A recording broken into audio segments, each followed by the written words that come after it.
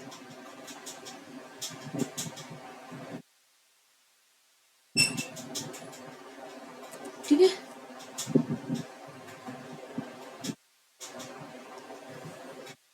तो इस तरह से मैंने क्या किया, मैंने कुछ प्रॉपर्टीज लिख दी। और यहाँ पे हमने क्या किया, सेमीकोलन। सेमीकोलन क्या बताता है, सेमीकोलन हमें बताता है कि हमारा जो स्ट्रक्चर है, ये पर्टिकुलर हमारा स्ट्रक्चर है वो डिक्लेयर हो गया। Is that okay? Int roll number किया हमने,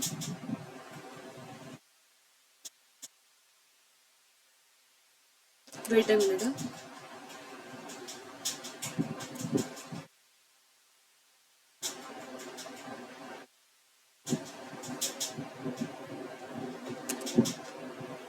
ठीक है। तो ये हमने क्या किया, हमने अपना स्ट्रक्चर, जो स्टूडेंट नाम का जो मेरा स्ट्रक्चर है वो मैंने एक डेटा टाइप क्रिएट कर लिया। अब जैसे मुझे इसका यूज होगा मैं इस डेटा टाइप का यूज कर सकती हूँ। नॉर्मली क्या होता है, जैसे हम अपना इंट डेटा टाइप का यूज करते हैं, हम इंट डिक्लेयर करते हैं तो हम एक डेटा टाइप का यूज करते हैं। उसी तरह से हमने क्या किया, हमने एक स्टूडेंट नाम का डेटा टाइप बनाया है। अब जैसे मेरा यूज होगा उस हिसाब से मैं स्टूडेंट डेटा टाइप को यूज करके अपने आगे के प्रोग्राम कर सकती हूँ। Is that okay? ये समझ में आया ना? इतना ये तो हमारा पार्ट होगा डिक्लेरेशन का। डिक्लेरेशन पार्ट आई होप आपको समझ में आ गया होगा। ठीक है, अब इसे हमने डिक्लेयर किया है तो रन करेंगे तो कुछ एरर नहीं देगा, कोई आउटपुट भी नहीं होगा। क्योंकि आउटपुट इसलिए नहीं होगा क्योंकि अब तक हमने कोई ऐसे कमांड दिए ही नहीं कि प्रिंट एफ करो, स्कैन एफ करो, कुछ इनपुट लो यूजर से। नॉर्मली हमने तो कुछ कहा ही नहीं, हमने सिर्फ बनाया है। तो यहाँ पे कोई एरर नहीं आया, इसका मतलब क्या है कि हमारा जो सिंटैक्स आता है एकदम सही। ठीक है, तो आगे जाते हैं। ये तो होगा क्रिएशन। अब मुझे पर्टिकुलर कुछ स्ट्रक्चर का जो मैंने प्रॉपर्टी, जो मैंने मेंबर बनाए हैं, अगर मुझे उनको एक्सेस करना है तो कैसे कर सकते हैं? तो वो नॉर्मली जब हम एरे की बात करते हैं, ठीक है, एरे में चीज हम एक्सेस कैसे करते थे, हम इंडेक्स, जो उसका इंडेक्सिंग होता था उसकी हेल्प से हम या तो एक्सेस करना है तो यूज करते थे, या फिर मुझे उस पर्टिकुलर लोकेशन पे कुछ अपडेशन करना है, डिलीशन करना है, कोई मेमोरी एलोकेट करना, कुछ भी करना हो, कोई टास्क परफॉर्म करना हो, या मुझे पर्टिकुलर किसी भी मेंबर जो मेरा एरे का है उसको मुझे एक्सेस करना है, इंडेक्सिंग का यूज करते हैं। यहाँ पे क्या यूज करते हैं, यहाँ पे अगर मुझे मेरे स्ट्रक्चर को एक्सेस करना है तो मुझे ना एक वेरिएबल बनाना पड़ता है। क्या बनाना पड़ता है? नॉर्मल सा मुझे एक वेरिएबल ड्रॉ करना पड़ता है, क्रिएट करना पड़ता है। उस वेरिएबल की हेल्प से मैं उस पर्टिकुलर जो स्ट्रक्चर का मेंबर है उन्हें एक्सेस कर सकती हूँ। जैसे हमने जब मैंने स्ट्रक्चर बना लिया ना, ये वाला पार्ट जब आपका हो जाएगा, आपको अब एक इंट मेन नाम का जो आपका मेन प्रोग्राम है, अभी तक तो हमने क्या किया, अभी तक हमने सिर्फ डिक्लेरेशन वाला पार्ट किया कि स्ट्रक्चर वगैरह क्या है। देखो ये जो स्ट्रक्ट पार्ट है ना, आप इंट मेन के पहले भी लिख सकते हो, इंट मेन के बाद भी लिख सकते हो, कोई इशू नहीं है। ठीक है, तो इंट मेन लिखा हमने, इसके बीच में अब मैंने जो माई स्ट्रक्चर नाम का जो स्ट्रक्चर बनाया है, मुझे इसके मेंबर को एक्सेस करना है। तो मैं क्या कर सकती हूँ, मैं लिखूंगी स्ट्रक्ट माई स्ट्रक्चर, मैं इसको कॉल करूँ। अब मैंने S1 नाम का ना एक वेरिएबल बनाया, तो S1 नाम के वेरिएबल से मैं क्या कर सकती हूँ, पर्टिकुलर उसकी जो भी एट्रीब्यूट है उनको एक्सेस कर सकती हूँ। यहाँ तक कोई इशू नहीं आपको, आप पर्टिकुलर उस पार्ट को एक्सेस कर सकते हो। इसका मतलब ये होगा। ठीक है, जैसे कि अगर हम यहाँ पे लिखते हैं,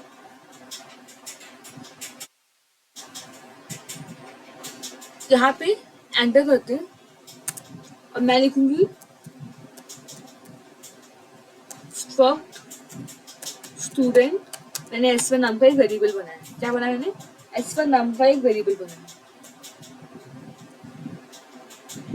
ये आपको क्या होगा, इसकी हेल्प से आप क्या कर सकते हो, नॉर्मली इसकी हेल्प से अपने जो स्ट्रक्चर है उनको एक्सेस कर सकते हो। कोई आपको एरर थ्रो नहीं होने वाला। क्यों नहीं होने वाला आपको एरर थ्रो? क्योंकि मैं आपको अभी सिर्फ एक्सप्लेन करूँ कि नॉर्मली सिंटेक्स क्या है। तो ये वाला जो पार्ट है हमारा, मैं यहाँ पे आपको लिख के दिखा देती हूँ। ये वाला जो पार्ट है हमारा, ये वाला पार्ट हमने क्या किया है, यहाँ पे हमने डिक्लेरेशन किया है किसका, स्ट्रक्चर का। इस पार्ट में हमारा डिक्लेरेशन हुआ है। और ये पार्ट से मैंने क्या किया, जो सिंटेक्स आपका, ये क्या किया हमने, इसमें हमने हमारे जो स्ट्रक्चर है उनके मेंबर को क्या किया है, उनके मेंबर को हमने एक्सेस किया है। अब इसका मतलब नॉर्मली होता क्या है, मतलब आपको एक्सेस कैसे कर सकते हो, आपने जो भी स्ट्रक्चर बनाया रहेगा, जो भी बनाया रहेगा, आप उसको क्या करो, उसको लिखो और खुद भी वेरिएबल ड्रॉ करके आप उसको क्या कर सकते, क्रिएट करके आप पर्टिकुलर स्ट्रक्चर को, जो भी इसका एक्टिविटी है उनको एक्सेस कर सकते हो। तो आज के लिए इतनी करते हैं। नेक्स्ट सेक्शन में मैं आपको एक्सप्लेन करूंगी कैसे जो भी हमारा हमने किया क्रिएशन डिक्लेरेशन कैसे करते एक्सेस करते, ये तो समझ में आ गया, बट कैसे आगे हम लोग इन पे ऑपरेशन परफॉर्म करेंगे, ये सब हम नेक्स्ट सेक्शन में देखेंगे। तो आज के लिए इतने, आई होप आपको समझ में आया रहेगा। मिलते हैं नेक्स्ट सेक्शन में, तब तक के लिए आप चैनल को लाइक सब्सक्राइब जरूर करना, ठीक है। So thank you so much.